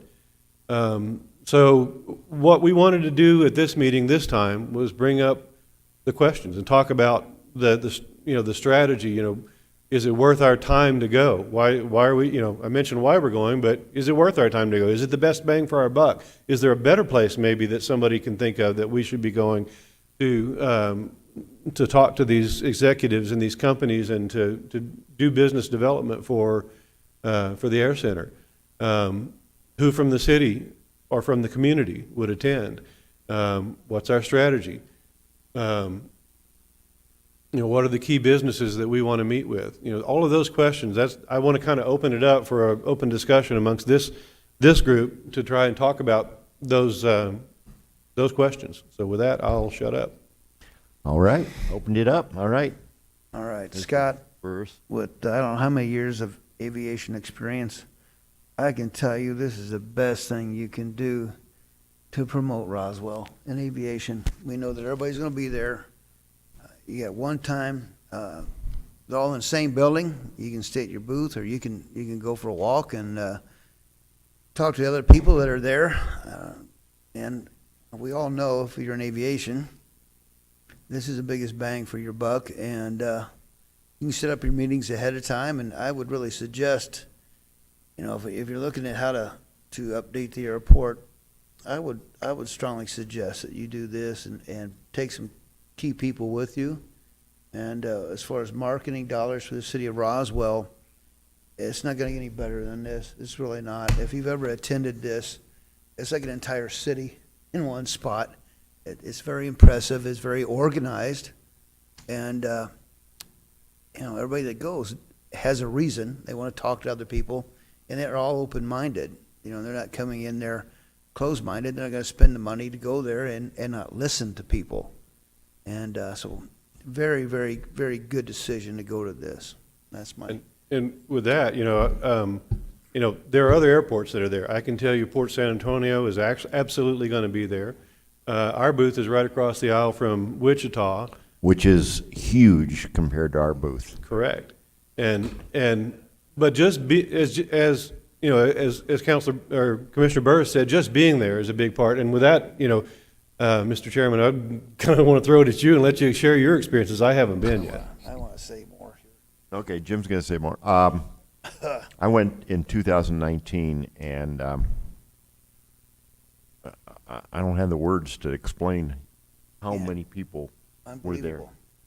I mean, thousands of people, obviously, massive display. I mean, the displays, 2-story booths, not just one or two of those, but they were all over the place. And you've got IAI from Israel, and you've got Aero Mexico, you've got Lufthansa, Technica, and you've got all of these entities there, and just to kind of raise awareness. And that, my 2 cents worth, and then I'll turn it over. I'm going to Jump in. call on Matt McDonald, because Matt's been there like every time for a little since he was 12, I think. Yeah, pretty much. It's, I think the best way I can talk about economic development and moving this forward is we cannot predict what will be happening next year. I mean, who would have thought a year ago about COVID and that kind of stuff? So, what can we do? And I believe it's critical for us to be flexible and provide the basic core infrastructure so that decision makers, businesses can come and take advantage of the situation that they find themselves in at that time. But we need to be on their mind. We need to be, oh wait, there's Roswell. I get, Mr. Stark knows this, I get hugely excited every time there's an international plane comes here for storage. Regardless of who owns the actual metal, we all know that the owner of the plane is different from the leaser or the operator. But it means to me that we have made it on the radar scope elsewhere in the world. Air New Zealand coming here, to me, was a huge deal, because Air New Zealand could have gone anywhere in the world. And they put some of those planes in Victorville and some of their planes elsewhere, but they brought some of them here. Qatar Air, same type of thing. Why didn't they go to Malta, or wherever? Iceland Air. Iceland Air. They brought 10 planes here. And so the point being, do they even think about us? And Matt, I'm going to drag you up while Jim talks some more. And then I want Matt to share too. Go ahead, Jim. Okay, you messed up and said Wichita, and it was across from you. I lived there for many, many years. My father certified aircraft there. It's a manufacturing hub of the world for corporate airplanes. And that fits in with some of your economics here in Roswell and the county, and economic development with assembly line work, part work. So you're looking at developing your airport. That's huge. A lot of the airlines and commercial aircraft and corporate have sent out their work. So you're building cabinets or seats. Is it standard design for engineering? If you ask a customer in corporate aviation what they want in their airplane, that's a mistake, because you have to engineer every single thing that goes in that aircraft, whether it's a coffee pot, a seat, a escape chute, whatever you want, it has to start all over. So the corporate guys have gone into, this is the size of your aircraft you're buying, and here's where your cabinets go. I don't care what they look like, what color they are, what kind of carpet you have, what kind of leather on your seats, but this is your 4 options for the inside of this aircraft. But once they figured that out, they could send out their piecemeal, all their parts for their aircraft. Here's your design. This is how you're going to build it. I need 40 cabinets like this. And so it helps develop your airport. So those conversations happen at that meeting. And he's going to tell you in a minute, that's the best thing for economic development and develop your airport and your business is to go to this meeting. And just one simple thing. Wichita was across from you. That's huge. I mean, unless you know, it's just massive. So once again, I wanted to highlight that a little bit, just because people don't know. Thank you. All right. Counselor Stubbs? Thank you, Mr. Mayor. I'd like to add my 2 cents just to say that I think it's probably been 12 to 15 years ago since I went. And I think a part that's very important is I learned so much about the aviation industry myself. I went with the economic development people, and we shared a booth with several other economic developers and airport people within the rest of the state, and I think that was incredibly important too. I know your plan is not to do that this year, but it's so important to go to these gatherings, not only to present us and let them put us on the map, but to also learn and what the industry is doing and some of these other things. So I appreciate the fact that I was able to go once. Just one quick question. Has there been any discussion, Scott, about COVID and if they're definitely having this? And then I have one other question about whether or not the council approved it in the budget. They just did this week send out an update email, and they're starting to put together a few of the details. But yeah, they've got a link on there for COVID safe practices and all of that sort of thing. So yeah, they're definitely thinking about that. You know, in the last year, there was one thing I've learned is nothing is for sure. You know, we've seen so many conferences and meetings and such canceled or postponed for a year, and then they postpone it again. I won't say that this one, that couldn't happen. Probably the one thing that helps that not happen is the fact that it's in Florida. So, you know, it's not going to be as restrictive as some other states would be. But it does appear that the Aviation Week folks are looking very hard at practices to make sure that people are safe. And the budget? The what? Budget? Is it in your budget? It is in my budget. Okay. We had $13,000 in there, and we've reserved the booth for, I think it was about 5, if I remember right. So we've still got a pretty good amount to put together the rental equipment and that stuff that we need to do there. Okay, good. Thank you. Thank you, Mr. Mayor. Well, you want to introduce yourself? Yeah, thank you, Chairman and council members. My name is Matt McDonald. I'm retired from American Airlines after 29 years. I now work for an aircraft trading company, and I helped develop the American Airlines storage program here in Roswell to what it is today. There's always a time for people to leave, and that was my time, and I've moved on. The company I'm working with now, you can hear me, right? Okay. It's kind of an echo for me. The company I work for now is buying aircraft from American Airlines and other airlines, the TAM, things like that, and then we convert those aircraft to cargo, and they go on to operators like Amazon, DHL, FedEx, UPS, and the cargo business. And the Councilman Burris's explanation there, he's absolutely correct that the MRO to get your on the map is the absolute place to do it. It's the only place to do it, and you'll never get any notoriety unless you are there. And you have to make a statement when you're there. You have to let people know. You just can't show up in a booth. You have to draw excitement. You have to be exciting, and Roswell can be very exciting. This is a very exciting aviation place. Roswell's on the cusp, in my opinion, right here, of being a world-class aviation center of excellence. We're just missing one thing. And that would be? Aircraft hangars. Bingo.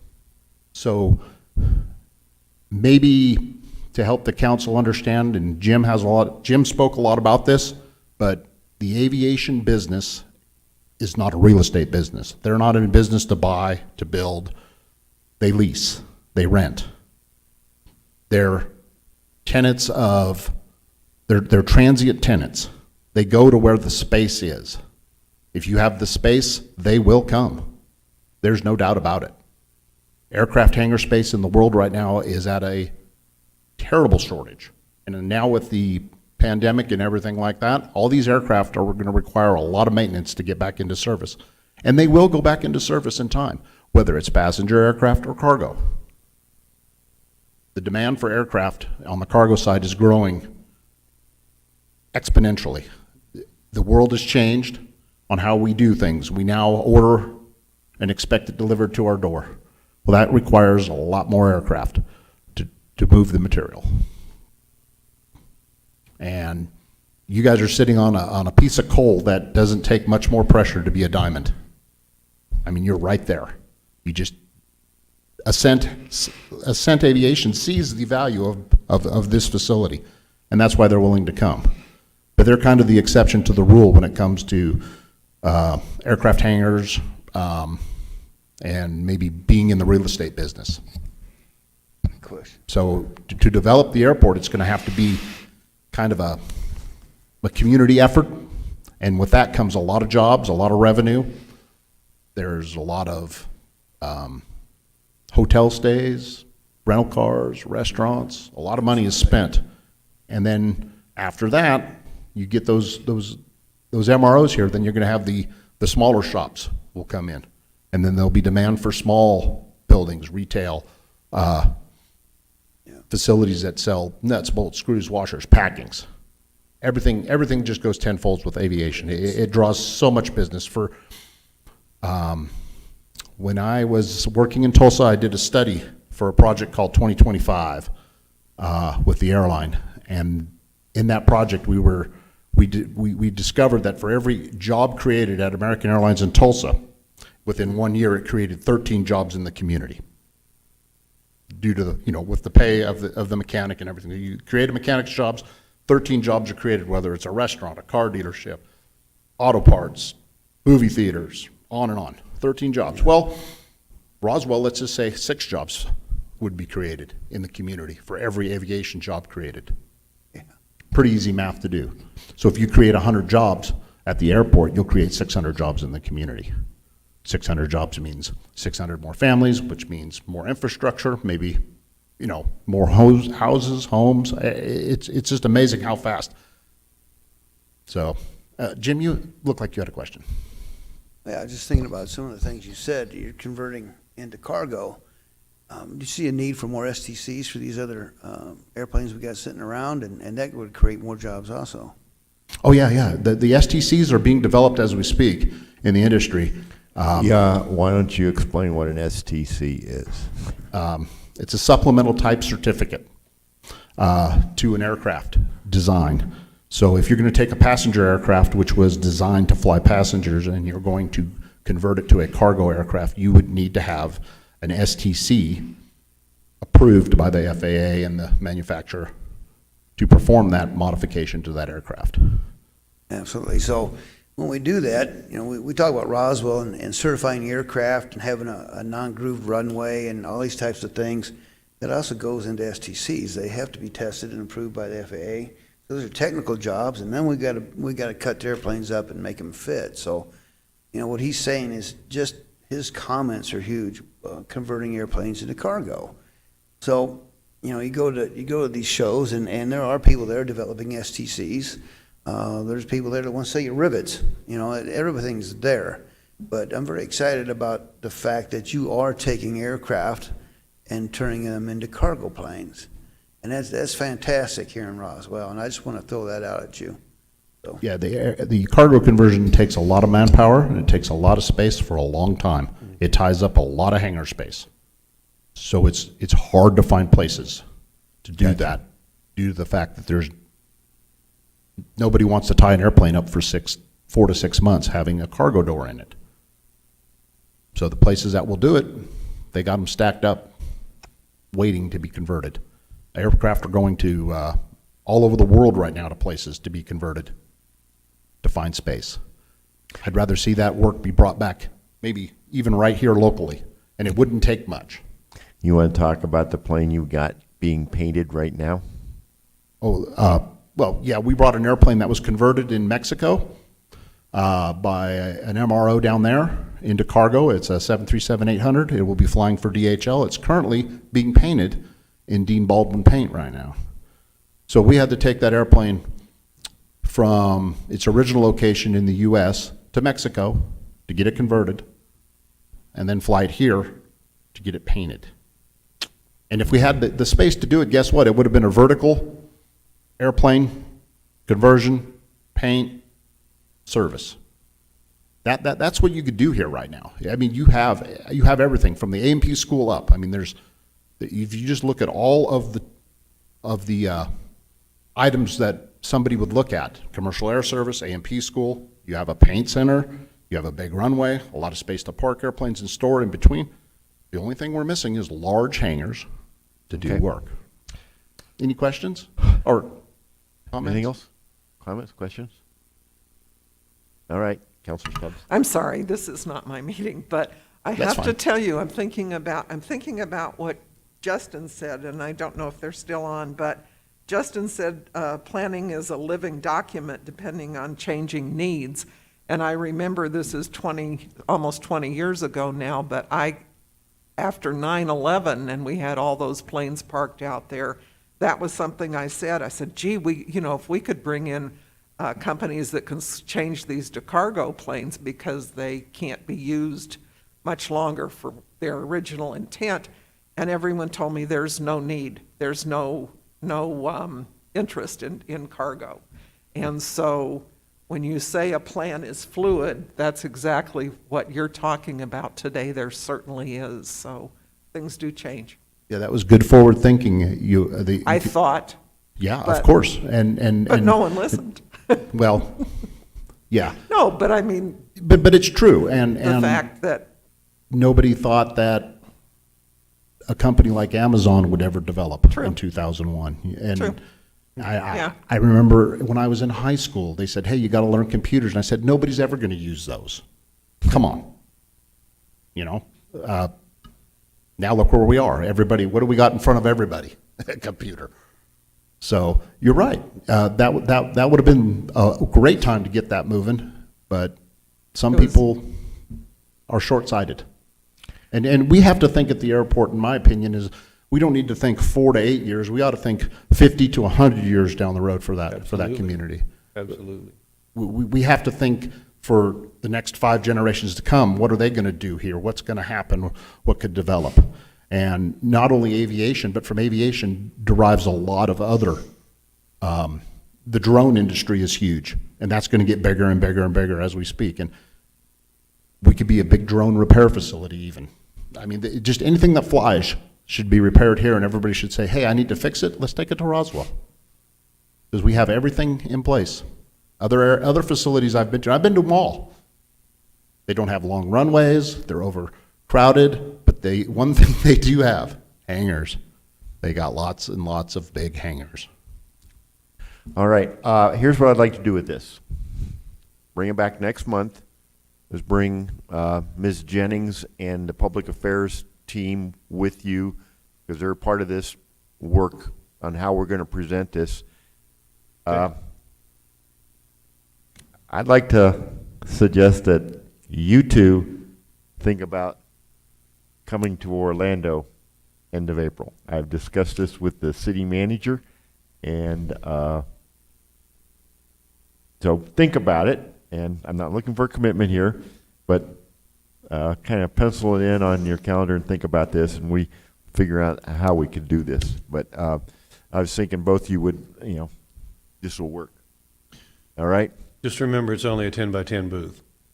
Yeah, I know. But the big work, a lot of work can be done outside the booth. That's right. Because I That's figure right. Matt's going to drag me all over the place, because that's what I'm going to be expecting him to do for me. And we're going Yes, I'm required to go. Yeah. So, anyway, all right. Well, then let's move on to item number 10, because that kind of builds right on what we've just been talking about. It does. Item number 10, Hangar 84 project, EDA grant, all the other pieces of finance involved with that. So update-wise, there's really not a lot of update, except for updating the slide. Oops, it didn't get in there for some reason. It doesn't matter. So Hangar 84, I didn't have anything to put on the slide other than the title, but so update-wise, there's not a lot of update. We're still waiting on EDA to make us the grant offer. We're still at the same place we were, where they had made us the preliminary announcement that, hey, yours looks really great. We're going to push it up to further consideration. But we do not have a grant offer yet for the $2 million that we were discussing. The other pieces of it, when you look at the project, altogether, every piece of it, it's around an $8 million project, including the ramp ramp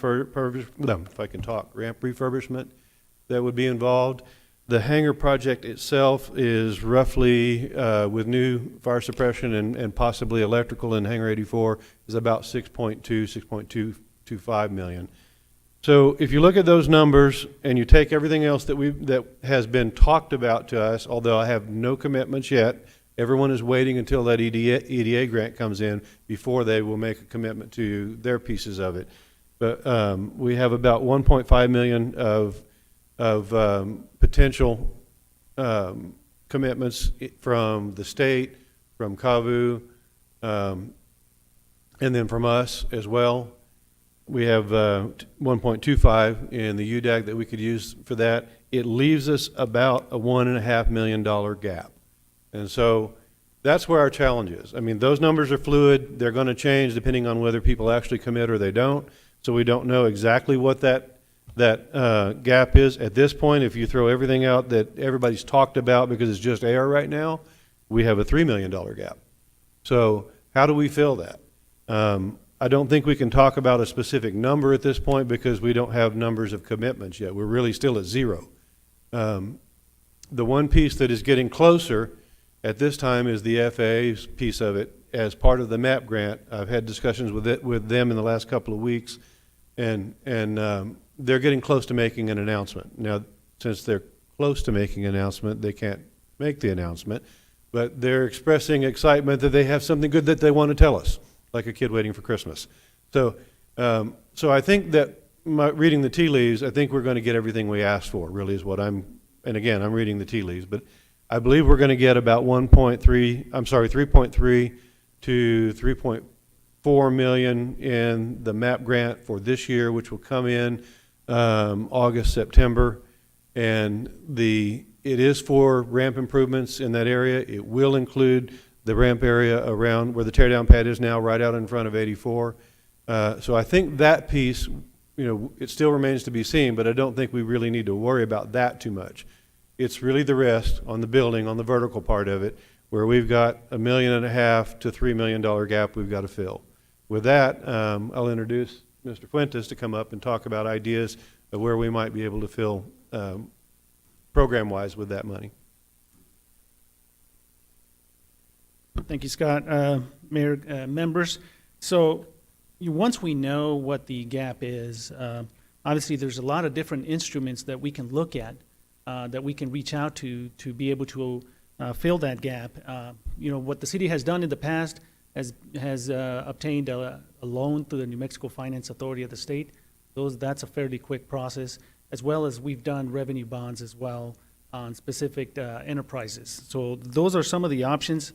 Whether it's in-house, Scott mentioned about some of our own resources that we can throw towards the project to minimize how much we have to seek out, as well as partnering with other governmental entities for some match money as well. So again, there's a lot of different instruments for a big project like this. It's not uncommon for us to kind of start working with various partners, not only funding agencies, but other local entities to try to cobble all of the money. It's really difficult to try to have one entity that will have $8 to $25 million all at once. So that's part of how we're approaching this. Once we know what commitments we're getting solidified, then we start looking at all of the other different instruments that we can use to be able to fill the holes there. Just a real quick, Mr. Stark, you want to go ahead and briefly describe what this does for, what the situation with Hangar 84 and what this would do? Okay. So it dovetails really, really well into what Mr. McDonald and you were talking about. We need hangars. We need large hangars that can take large airplanes. So how do you get that? Well, you build brand new from the ground up, which is an option. It's what Ascent is going to do if that deal gets finished. We can build if we can find the money from the ground up, or we can look at what we have existing and see how we can make those things usable for some of the large aircraft. And that's where this project falls in, is we're looking at Hangar 84. We've done it in the past on Hangar 85, putting a doghouse on the end so that we can get a larger aircraft in there. But it's the exact same situation. You've got a roof that's not high enough, a door that's not high enough, Although the width is high enough to get a lot of larger airplanes in, it's not big enough, wide enough for, say, a 767. So that's kind of the target airplane that we're looking for, is something in that range. So you add on to the end of the building, and you go higher and you go wider, and that way you can get the full aircraft in wing-wise and tail-wise. So we would be adding 75 feet. I was trying to remember the depth of it. I don't remember now, but we'd be adding onto the south end of Hangar 84. And like I said, I forget the depth, but at any rate, we would be able to get a Boeing 767 in there, which is one of the main aircraft in demand for those conversions. The drawing I've got, and we've got one, we might want to use this in the future, but there's that Armstrong's concept has 120-foot extension, 200 feet wide. Told you I didn't remember it. But it didn't sound deep enough when I said 75, but Yeah. but at any rate, that's the concept, is that we make that hangar large enough on that south end to get a Boeing 767 in there. And then, of course, you can get anything else smaller than that in there as well. And that's just one step toward providing this indoor space that we need to do conversions and full-blown C checks, D checks, all of those things that the FAA requires to be indoor work. We would be able to do all of that. I realize that CAVU is probably being conservative, and they probably should be, but we're talking about 30 to 45 jobs that would be created because of the ability to do extra work in there. One extra bonus with this hangar particularly as well, I mentioned the fire suppression and the electricity. Electricity is kind of more of a mystery as to how much we would need to do. There are some old circuitry and old electrical equipment in that building that might need to be replaced, but there's no fire suppression. Absolutely, we would have to put fire suppression in the new building. I had a discussion with at the time, our Fire Marshal, Matt Miller, and asked him what his thoughts were. If we added onto the building, would we need to put fire suppression in the whole building? And not only is that my preference, but that was his answer, we do. So that in itself costs about $1 million for the fire suppression is what we're budgeting for that. But what that does for anyone in that building is it meets a requirement for military work. Right now, they can't work on military aircraft in that building because there's no fire suppression. But they don't bid on those jobs. But it would give them the ability, whoever's in there right now, CAVU, it would give them the ability to bid on military work as well. Okay. We made this as a regular item in case we wanted to take some action, but I don't think there's any real action to be taken today. But questions, comments, commissioners? All right, I'm going to be editorial for a second. I know it's just going to shock you guys. This is a solid, serious, job-creating, infrastructure-enhancing project.